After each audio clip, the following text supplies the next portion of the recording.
आता देव आणि दैत्य या दोघांनाही कल्पना आली होती की हे कार्य इतके सोपे नाही. हे कार्य कोण पार पाडणार याचीही त्यांना कल्पना नव्हती. परंतु हे कार्य नागराज वासुकी यांना सिद्धीस न्यायचे होते.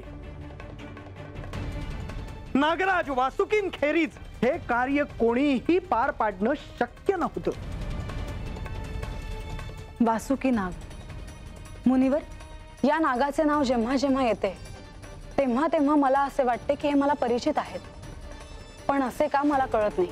नारायण नारायण. माते, तुला त्यांच्याबद्दल ठाऊक आहे? ते कोण आहेत हे तुला माहिती आहे, केवळ तुला त्यांचे स्मरण नाही.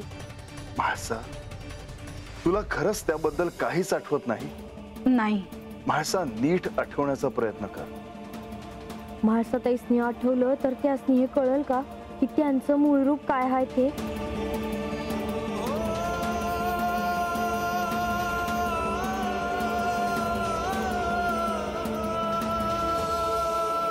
अल्लाह